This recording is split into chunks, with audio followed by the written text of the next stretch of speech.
Tolong jangan menyebutkan nama dan identitas siapapun dalam percakapan ini karena percakapan ini akan saya masukkan dalam konten YouTube. Oh, siap. Bagaimana, Mbak? Ini Mas, saya kerja yang pertama 2 tahun. Itu juga nenek ada stroke, jadi saya suka gendong-gendong. Kalau dia mau ke Ciso saya gendong. Kalau mau tempat tidur saya gendong. Cuman kalau di ruangan ya duduk di kursi roda gitu ya. Kemudian efeknya ini maaf ya, saya ini rada nggak sopan bahasanya ya Mas. Dia tuh BAB pernah keluar darah. Dan ternyata kalau saya rambut kayaknya ada ambeien gitu kan. Ambeien? Terus kan betul. Iya. Terus kalau jalan kadang suka gatel. Pokoknya aku habis ngangkat berat gitu. Terus? Itu udah finish, saya nggak pulang karena COVID, saya ganti majikan. Saya kira kerjanya nggak gendong-gendong karena neneknya sih ini jaga nenek lagi ceritanya. Terus? Ternyata dia tuh besar sekali, berat saya kan 55, neneknya 92 kilo. Nah, di rumah memang jalan sendiri. Kalau ke kamar mandi, ke tempat tidur, saya cuma ya bantu-bantu dikit kalau minta diambilin apa. Tapi ternyata kalau ke rumah sakit naiknya bis, saya harus dorong kursi roda itu dari trotoar naik ke bisnya itu kan panjatan ya Mas ya. Nah itu saya harus dorong pakai tenaga, dan kan di bagian kalau naik itu kakinya kita harus mengganjal bagian bawah kursi roda. Kalau enggak kan nggak bisa naik kursinya. Nah di situ saya harus pakai kekuatan full. Akhirnya nahan lagi, menekanlah, maka bagian belakang saya mungkin agak keluar dikit gitu ya. Terus sampai beberapa kali yang di majikan ini yang nenek segede gajah udah 1 tahun lebih. Dan di sini saya kan makannya beli sendiri karena saya juga dibohongin teman. Tapi ya udahlah, it's okay lah. Kalau yang penting kerjanya nggak terlalu berat. Cuma saya berat di angkat-angkat dorong nenek, dan setiap hari kan harus jalan-jalan. Itu ada satu tanjakan, kalau di bawah itu nggak rata gitu loh Mas. Jadi kalau turun sih enak, saya agak ringan aja, yang penting jangan sampai lepas pegangan kursi rodanya. Tapi kalau pas naik ini harus tenaga full. Kalau enggak ya nggak bisa naik ke atas lah. Ada satu tanjakan ke atas, harus dia maunya jalan ke situ. Ya udah, daripada ngamuk, udah saya gituin. Terus kemarin saya BAB darah lagi loh Mas. Nah saya lagi mikir, dulu lah di awal-awal bulan saya kan pernah kena COVID di sini. Tenggorokannya kayak kebakar. Pokoknya saya tes sendiri lah, positif. Terus saya ngomong, yang di sini kan ada satu blok, anaknya itu umur 72, tapi agak-agak gitulah kalau ngomong cuma teriak-teriak. Jadi saya nggak terlalu banyak ngomong, tinggal iya manut gitu aja biar sampai finish. Sama nenek yang saya jaga ini. Nah terus pas saya kena COVID, saya ngomong, bahwa ini saya positif. Katanya jawabnya, bukan urusanku, yang penting kamu pakai masker. Pokoknya dia nggak ngasih makan, nggak ngasih masker, nggak ngasih apapun. Jadi saya full pakai uang sendiri, ya udah nggak apa-apa. Terus saya beli obat, saya nanya teman-teman, ini obatnya apa sih ya kalau positif? Terus teman-teman saya pada ngasih tahu kan. Ya udah, akhirnya 2 minggu alhamdulillah saya sembuh. Itu di rumah sambil kerja, sambil minum obat, sambil keringan. Kalau pas nggak ada kerjaan saya gelar plastik di dekat cucian baju, saya mojok di situ karena pusing banget kan, tenggorokannya sakit. Akhirnya 2 minggu saya sehat, udah saya negatif. Oke. Sekarang saya mikirnya gini loh Mas, ini kan saya sebelum lagi kan saya nyari majikan baru. Lah kalau misalnya saya mau berobat ambeien kan saya udah searching lah. Kalau cuma diolesin di HP itu gak bakal sembuh. Saya pengen di laser. Pertanyaannya, kalau di Hongkong itu mahal nggak ya Mas? Karena kalau di Indonesia itu sekitar 15 juta. Sedangkan saya nggak mau pulang. Saya pengen setelah saya finish ini cari kerja lagi. Terus saya mikirnya gini, kalau selama kerja di majikan ini saya mau berobat ambeien, dia nggak bakal ngasih duit sepeser pun, maaf. Yang kemarin aja saya apa-apa sendiri, bahkan sampai hari ini pokoknya makan sehari 3 kali saya sendiri. Tapi saya udahlah, itu oke lah, nanti saya harus punya punya kertas finish itu aja sih, nanti cari lagi majikan. Ya udah gitu aja ya Mas, gimana baiknya kasih solusi. Makasih Mas. Ya sampean nggak tahu peraturan Hongkong, kalau sampean sakit itu yang nanggung majikan. Tahu. Nah ya kenapa nggak diomongin? Kalau enggak ya udah kumpulin resitnya, nanti setelah mau finish, sebelum finish bawa ke labor lo semua resitnya. Jangan sampean sudah finish baru bawa ke labor, moyong, nggak ada nilainya. Jadi sampean berobat sendiri apapun sendiri nggak ada masalah, resitnya kumpulin. Oh, oke. Jadi seharusnya yang memilihkan dokter, yang memilihkan periksanya itu semuanya majikan. Nah kalau sampean mau ya, sampean minta ngomong ke dia, aku sakit ini karena di sini kerjanya begini. Jadi ada hal-hal yang saya rasakan dalam tubuh saya yang nggak enak dan saya mau periksa. Kalau dia nggak mau, itu bukan urusan saya. Sampean bisa dapat rekamannya, itu keren. Sampean dapat bukti, itu keren. Bukti bahwa majikan tidak memperdulikan sampean atas kesehatannya sampean, itu keren. Kita bawa ke labor, kita kasuskan sebelum sampean finish. Jadi ketika nanti sampean finish kan otomatis ya sampean harus tetap keluar dari tempat majikan itu, tapi kasus sampean kan belum terselesaikan. Dan sampean sudah keluar, itu bagus. Jadi momentum 1 atau 2 bulan sampean udah laporan ke labor. Atau 40 hari ya, 40 hari menjelang sampean tanggalnya finish itu sampean sudah dianggap sebagai finish. Nah, di situ saatnya sampean lapor ke labor. Jadi biar majikan itu tahu bahwa dia itu orang yang harus bertanggung jawab atas penyakit-penyakitnya sampean gitu. Karena pekerjaan yang ada di situ saya nggak ngerti. Sekali lagi kondisi ini nggak ngerti. Tapi saya hanya membaca situasi dan keadaan apa yang sampean sampaikan. Bahwa majikan itu bertanggung jawab atas kalau kita punya sakit. Dan itu tergantung, sekali lagi tergantung dari asuransi yang dibeli. Nah, ambeien apakah ada bagian dari asuransi yang dibeli? Nah, itu berapa, bagaimana dan biayanya. Tetapi intinya adalah ketika sampean sakit di rumah majikan, itu majikan yang bertanggung jawab. Kalau sampean, langkah pertama adalah bagaimana caranya sampean ngomong kalau sampean sakit dan mendapatkan jawaban dia atas penyakit sampean. Nah, kayak gitu kan ceritanya. Kalau dia buru-buru, karena kalau dia nginterminate sampean pada saat tahu penyakitnya sampean, itu juga melanggar peraturan. Nah, sekarang tinggal bagaimana upaya sampean untuk bisa menuntut majikan tersebut. Itu kalau saran dari saya. Tapi kalau sampean semuanya hanya menerima ikhlas, biarin majikan lenggang kangkung, sampean finish dengan rekod yang baik, ya itu kembali ke diri sampean masing-masing. Kalau saya nggak mau, Mbak. Kalau saya pasti tak ajak perang majikannya. Cuman masalahnya saya bukan yang menjadi korban. Saya nggak ngompori sampean, tapi kan tadi saya ngomong 2 pilihan. Kalau sampean ikhlas itu tidak jadi masalah. Ya mungkin suatu ketika keyakinannya sampean Gusti Allah sing ngarepe bales, tapi ini bukan langsung diarahkan ke Gusti Allah. Masih ada effort dan usaha yang harus kita lakukan. Jadi kurang 40 hari sampean masuk ke labor, tahanin, dia dapat surat dari labor. Pokoknya kalau finish tetap finish. Kalau setelah 40 hari terlewati ya, 40 hari terlewati, artinya 39 hari atau 20 hari atau 25 hari dia mengeluarkan sampean, itu statusnya sudah bisa disebut sebagai finish. Tapi kasus itu kan tetap jalan. Gitu loh. Oke. Aku udah tanya. Silakan. Gini, kalau saya sekarang nggak berani minta atau nanya, saya udah sakit gini-gini, gimana? Saya takutnya langsung di terminate.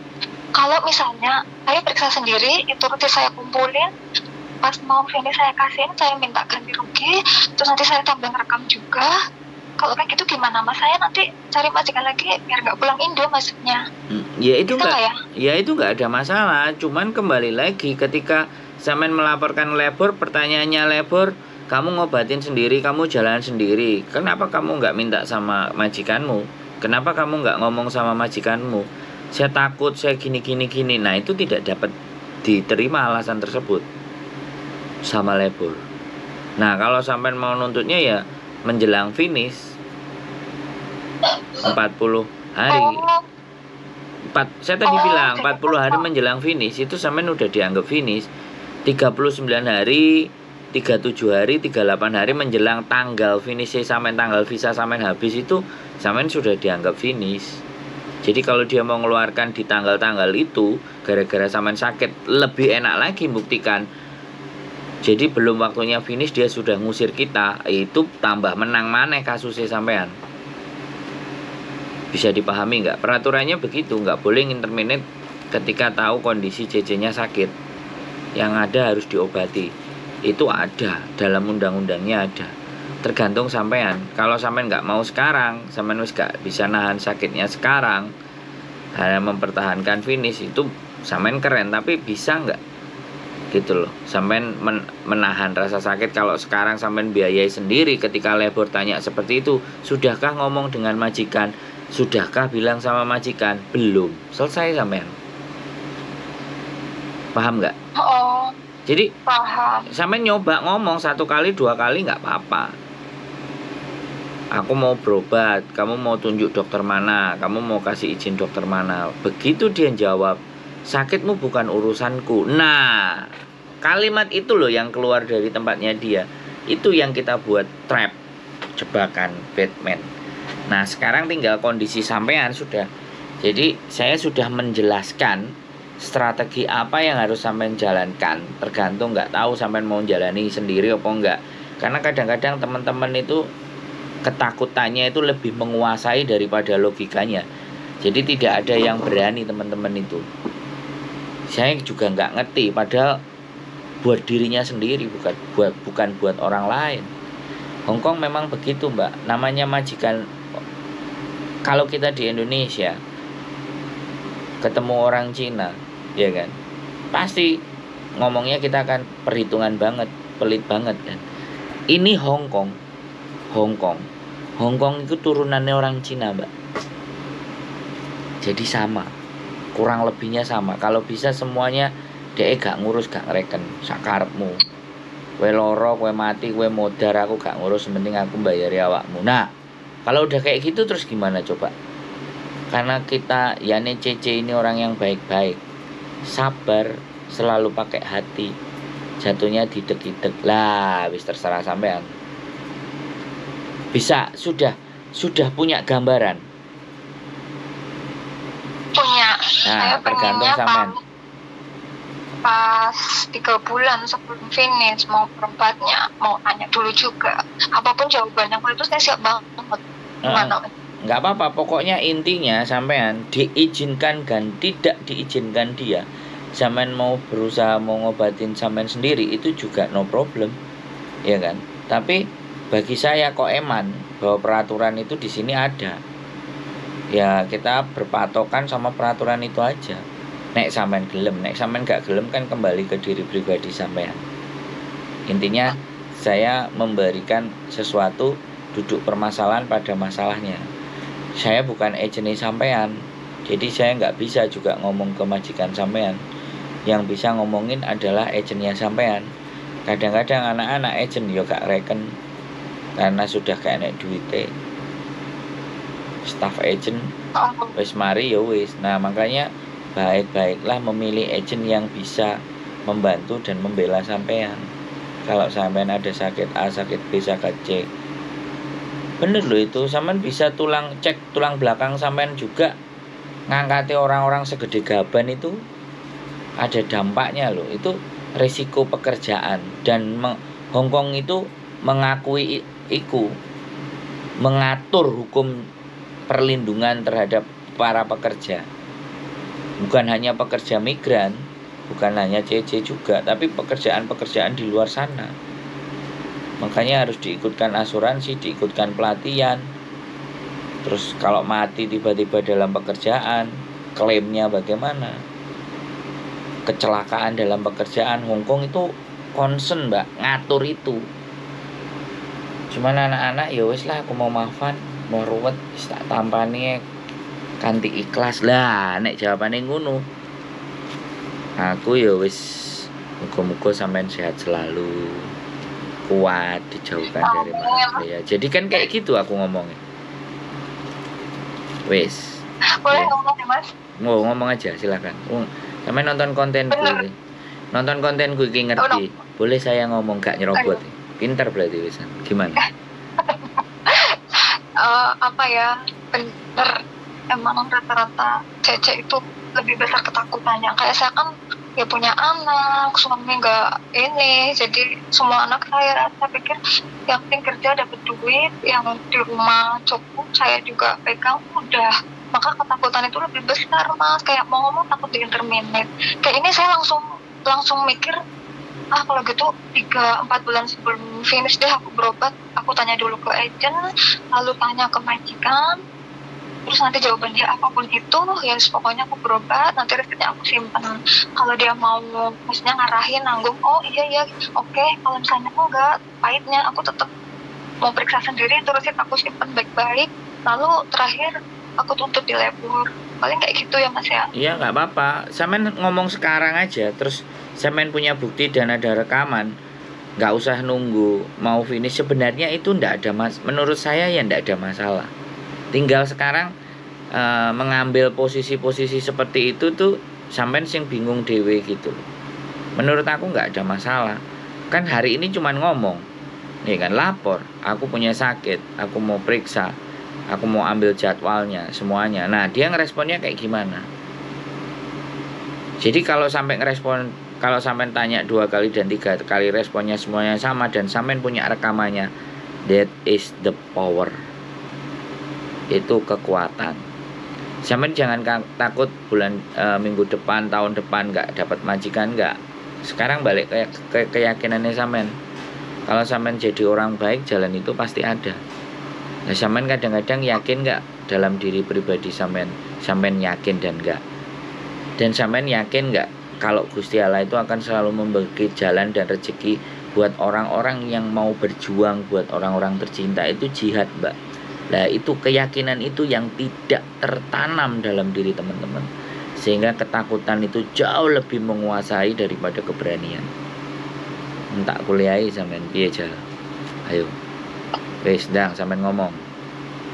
Nggak kuat, belum sanggup ngomong, takut di interminate. Soalnya ini tipe majikan yang wis koyo ngono lah Mas.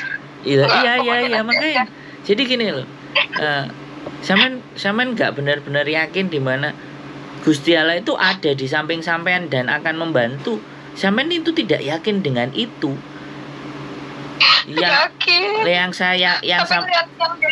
Yang sampean yakini itu majikan jauh lebih kuat daripada keyakinan sampean di Gusti Allah sing luwih apik. Nah, ini sebenarnya sesuatu yang menurut saya benar-benar harus dirubah di mindsetnya teman-teman gitu. Hanya dengan gara-gara di interminate, apakah sampean nanti suatu saat nggak bisa ngasih makan anak sampean, nggak bisa ngasih sesuatu yang terbaik buat keluarga sampean. Nah, keyakinan itu yang harus saya bongkar ketika saya ngomong dengan sampean. Berkasus itu bukan berarti masa depan kita itu suram, bukan itu. Tapi berani berkasus itu artinya sampean itu mau berjuang membela diri sampean sendiri. Ini loh yang kadang-kadang kita yang jadi YouTuber yang ngasih motivasi, mau berjuang, dengerin omongannya teman-teman, mencoba membantu memberikan solusi A, B, C, D. Tapi karena manusianya sendiri yang bersoal, masih bermasalah dengan dirinya sendiri. Gitu loh. Jadi membangun keberanian kalau mereka itu benar, itu tugas yang begitu luar biasa beratnya. Ini mindset soalnya. Sampean menginjakkan kaki di Hong Kong, itu sampean harus tahu tata aturan Hong Kong. Sampean bagaimana kalau diperlakukan A, perlakukan B. Sedih boleh, Mbak. Tapi sekali lagi, setiap masalah yang besar selalu tanamkan dalam hati dan diri sampean. Saya punya Tuhan yang jauh lebih maha besar. Dengan begitu menjalani hidupnya sampean akan jauh lebih enak. tapi ya nggak tahu nyampe apa enggak. Rata-rata nggak nyampe. Gitu aja sih. Ya aku nggak mau disclaimer atau mendiskreditkan teman-teman nggak nyampe, enggak. Tapi ya itu faktanya. Makanya saya terus dengan konten ini, orang yang nonton saya terus biar mereka semakin bangun dan sadar kalau hak-hak kalian diinjak, ya ayo perjuangkan. Kalau saya begitu sih mbak. Wis sampean gimana? Wis sampean nangis sih wis gak iso ngomong. Ya berdoa, sholat istiqoroh supaya diberikan petunjuk yang jauh lebih baik. Kalau petunjuk saya nggak pas, kan begitu tuh mbak. Bisa dipahami?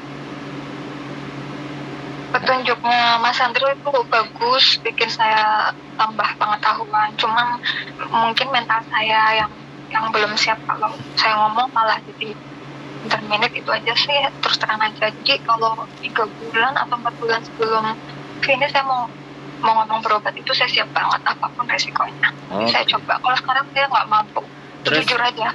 Saran saya gini mbak, kalau sampean kerjaannya ngangkat-ngangkat, pinggangnya sampean itu sampean beliin korset supaya nggak kecekluk.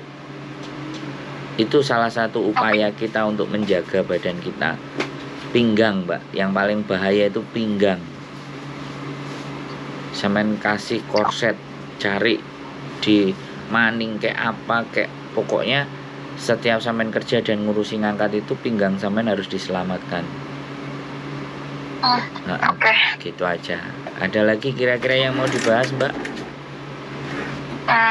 Cukup sih, makasih aja. Nanti kalau pas 4-3 bulan saya mau ngomong, mungkin saya cerita lagi deh.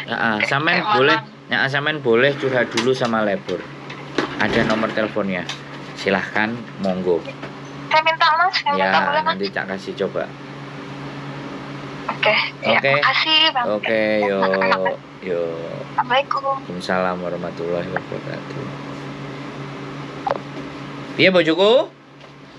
Sakit ambeien kadang orang nggak bisa melihat, tapi rasanya memang perih bro. Ya sakit. Aku pernah ngalamin ada kejadian yang seperti itu. Naik turun tangga sampai boleh metu, terus kalau metu darai. Nah habis itu ke dokter. Habis ke dokter minta surat rujukan untuk periksa ke rumah sakit, dan akhirnya datang ke rumah sakit. Terus habis itu dari rumah sakit dicek setiap 3 bulan sekali, kontrol, terus dikasih obat koyok serbuk apa ya sing duduk kental-kental itu loh. Nah itu cairan dari kalau minum itu atau makan itu harus yang lembut supaya waktu itu nggak usah ngeden ben nggak tambah sakit. Jadi buat seperti itu. Dan 3 kali ke check up, habis itu wis nggak perlu check up lagi, wis waras. Apa sih darling? Bengok-bengok sih. Sumuk gak gelem buka AC malah diuwel-uwel sikile. Biasane nek awakmu nangkring aku meneng ae. Gitu aja wis. Ambeien guys. Mbaknya takut di interminute. Gak apa-apa. Mohon bantuan doanya dari teman-teman supaya tidak terjadi apa-apa sama mbaknya dan sehat selalu. Oke, gitu aja. Keep stay tune my YouTube channel and see you next video. Bye bye.